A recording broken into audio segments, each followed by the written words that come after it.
Hello everyone, welcome to the Soulful Mamas podcast. You're with Maria, and yes, I know it's been a minute, but I'm back. We have, we've been away. We've been away on a family holiday for 3 weeks down in the South Island of New Zealand, and initially I thought, I'll still be able to keep connected with people and do a little bit of work here and there, life on the road. And couldn't be further from the truth. I didn't do a thing at all, mainly because we were freedom camping most of the time. So, there wasn't any toilets, let alone power and Wi-Fi. So I very quickly had to remember actually the whole reason we were doing the trip. And the main reason was for connection and presence with our children. They're 13 and 15, and we really want to make the most of these teenage years when they're at home with us and we're together as a family, because as they get older and interests change and relationships change, they change, we change. Who knows? Nobody knows what tomorrow's going to bring. And whilst they're still really keen to hang out with us and go on adventures, we just thought, let's do this and make beautiful memories and connect even deeper. So that's exactly what happened.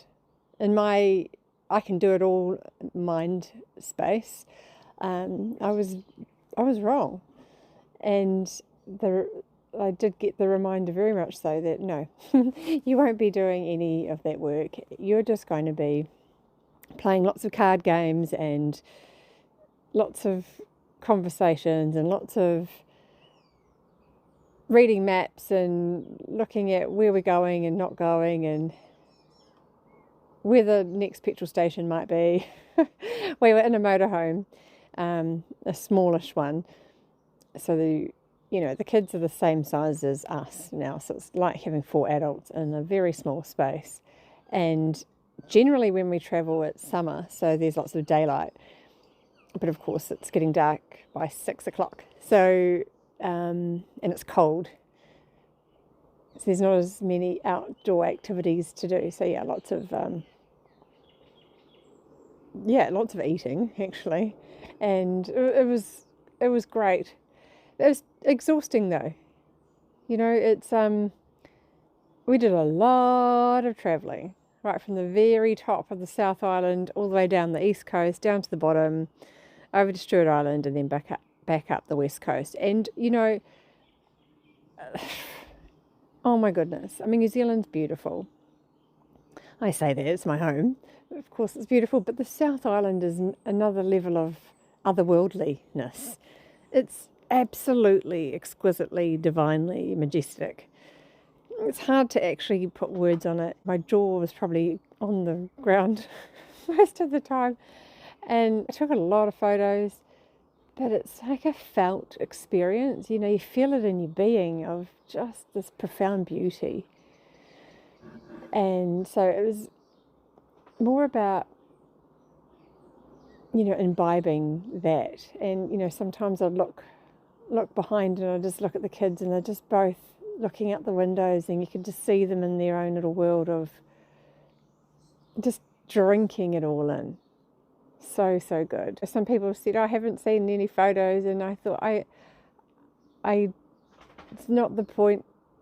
That's not what I'm doing, is living through social media and posting things. And I'll send some maybe one day, but the lesson for me of being fully present in all of us, that's exactly what happened. I had a drawer in the motorhome of books and journals, and I didn't open a book, barely journaled. It was a different type of trip. It definitely was an adventure, not a relaxing holiday. I've been there, but then since towards the end of April, which was my birthday, and then the same time as the new moon, from that time until now, the full moon, it was a full moon yesterday, that 2-week window, gosh, I really see it more as a portal, was intense. And I feel like I've just popped up the other side of it. So partly coming back from a big trip away, and it was, we were very, very tired. There was that going on. But the shift I could feel from in that new moon space, which then a few days later was Samhain, or I'll put Halloween in brackets for us down in the southern hemisphere. I could feel that the veils were thin and we were just in this liminal space. You could just feel it. And I guess, when, I'm not reading anything, I'm not online at all, I'm not reading books, I've got no idea really of, we didn't have any idea of what's happening in the world. But what we did have was the truth of the here and now, nature, the stars, the moon, obviously the season, you could feel that, the elements. It was a very visceral experience of being, at one with Mother Earth. That was the guiding light, if you like. That's how you gauged what each day would bring and what you do. But you could definitely feel that shift in around Samhain. Yeah, it was very, very much felt. And in that space, I felt I was picking up on I was feeling really a deep sadness. There was a heaviness there, and then it would come and go, and of course then there's bursts of awe and wonder and joy and all of those things. And I sat with it thinking, I've just had my birthday in one of the most beautiful places with beautiful people. There's no reason for me to be sad, but the sadness wasn't mine. It was like the land herself was showing me experiences that have happened on the land, and a feeling of there's still out of balance there. And I think on the west coast of South Island, there's still mining and different things going on, and that's, the earth and the waters there's an element of, we still haven't quite got there yet, humans, I mean. There's still a bit of work to be done, and I was just feeling that, which is interesting, hey? I found it quite interesting, and then building up, we came home, and I've still been holding this deep fatigue, and it's easy to make excuses for all the reasons why it's there, but I think I've literally popped out of this little portal, and the Scorpio full moon was the culmination of that for me. And the reason I'm sharing this is because quite possibly you or someone has been navigating their own things over the last week or two, particularly this last 3 or 4 days. This weekend has been an absolute doozy for me. Scorpio, full moon, yes, it's the illumination of right into the depths of old stuff, patterns, habits, triggers, traumas, hurts, wounds, things that you'd really try and suppress, or you feel like you've worked through, and it's like, nope, there's another layer there, there's another level there, and here's another opportunity for you to work through this. So that full moon is absolutely illuminating those areas. It was for me, and an opportunity to address them for sure. And I'm just really grateful that over the weekend I spent, a fair amount of time in ceremony, and I was with elders and teachers and lots of beautiful women in circle, and being really supported in that space for people to journey through whatever they needed to journey through. So grateful for sure. Grateful for the connections. And it just reminded me of just how important coming together in community is. Whatever the community is for you, however that looks, it's that place where your shoulders can drop and your soul is doing that little happy dance, and it feels like it's home. And there's no one right way that place or space is. It's where it's a feeling of truth, and it's your truth. And I think it's part of what happens in the world today, right? It's this way or it's that way, or you do this practice or that practice, and it's not one size fits all.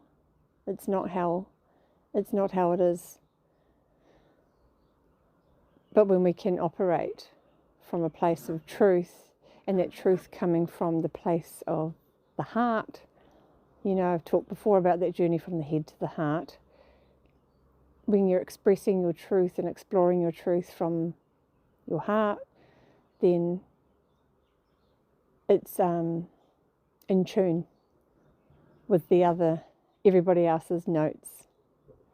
They can then be in tune with their way, their instrument they play. Still beautiful. So yeah, working towards that harmony, and I've felt very much restricted and constricted in the speaking area. My throat, you might still hear it in my voice, my throat's been not quite right, but I've had a real resistance to speaking in this public or open sense, and I couldn't really put words to it, and I just had to surrender into it, realizing there was work to be done. It's more that inner work, Scorpio, that the depths, the mysteries, going into that, and big journeys and deep fatigue and exhaustion, because sleep didn't happen that easily and readily, and many of you possibly experiencing that too. It's just a softening and surrendering, and really for me being fully open to the medicine that it's going to bring and reveal, even though it doesn't feel nice or taste nice, if you like, always. But there's always that knowing of it's a way of evolving and working through, and it's easy to push things back down. Feels safer, more comfortable, more familiar. It's easier to do that at times, but when you got full moon in Scorpio, she's saying not today, not this time. And I'm Taurus sun and Taurus rising, so it was an absolute nope. So I had to really sit with my resistance around sharing my voice. It's the whole reason I started a podcast, was to get better at expressing myself, the things I wanted to share and say, and I wanted to be of service and be able to, be a guiding light for those that may need it. But I was forgetting about, everyone needs that for themselves as well. So I needed the nourishment and the reminding of look after yourself too. So I have been doing that. And and I said today, this is the day after the full moon. It's the first time I've felt called and ready to get back into my podcast. So this is just me musing. This is just me riffing away. I've got no idea what's going to come out of my mouth, really. But I thought that's how I'm going to start back. Just share with you where I'm at, where I've been. And going forward from next week, I've got some beautiful guests to share with you, their journeys, their stories, their medicine, and grateful to them for their patience in the releasing of these episodes, but they're later than I would have liked them to have been. But, all is divine timing, isn't it? So you will receive them soon. And likewise, if you yourself are ready to share your story, perhaps your journey, or of someone that would like to, because it's quite a healing process, just even in the sharing, having your voice out there and your journey, and it's your journey. There's no right or wrong, or someone's was more traumatic than mine, so therefore more valid. Absolutely not. Everything and everyone is welcome at the table. It's huge. So just, I'll plant that seed and you can be with that. One more thing I'm going to give voice to that I've not really outright spoken about before, and that is this: when I think of my work and what I offer and what I'm here to do in this world, sometimes I do a lot of things and it's hard to pinpoint actually what it is. But something that has been quite loud of late, and possibly because we've just been through Samhain, is that my remembering of my inner witch has been there for a long time, and she's just been sitting there beside me, but in the shadows, because previous lifetimes it's never been safe for her to have an actual seat at the table. We all know what happened to the witches of yesteryear, the shaming and the judgment and the burning and the ousting. The wound is deep, and so I have been working with my inner witch. She's been beside me, guides me a lot over the years, particularly in my work with my deep love, care and respect of Mother Earth, working with the earth, the plants and people, soul level people. And she's the guider. She's the medicine woman there. Yet she's wrapped up in other names or other states of being, because it's triggering for many to hear the name witch, or to identify as or reclaim. It's easier to tiptoe around it and give it other words, but essentially that's the inner being in me saying, reclaim the inner witch, bring her out more visibly, and that's what I am doing more so. And for those of you that know me well and work with me, you know that's the flavour anyway that comes through. But it's just being able to really put voice to it and name it. And if I'm absolutely honest, new people, new circumstances, it's easy for me to say that because it's my truth. It's the most hard aspect of that, and naming the witch within is to family, with the fear of particularly family that are Christian, go to church, and the witch, there's no place for them there. So yeah, that's something that I've realised when I've been delving into the shadows of late. That is the fear. But then what? What does that even mean? They can be good people, being Christians and doing what they do, and I could be a good person being a witch and doing what I do. And both things are good and true and okay. Yeah, so there you go.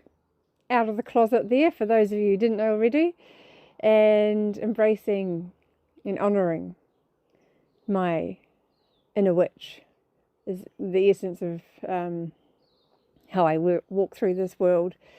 And I would love to deepen the conversation or explore this further, if you want to leave a comment or chat with me, share your views and opinions or experiences, it'd be most welcome. I'm really hoping you've had the space and grace to navigate your own journey through this new moon to full moon portal.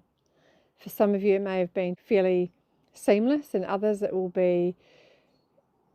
have been a big one, on your knees big one, like me. All things are true and all things are okay. So wishing you a soul-filling week ahead, everybody, and I will see you with my voice next week on the Soulful Mamas podcast. Bye.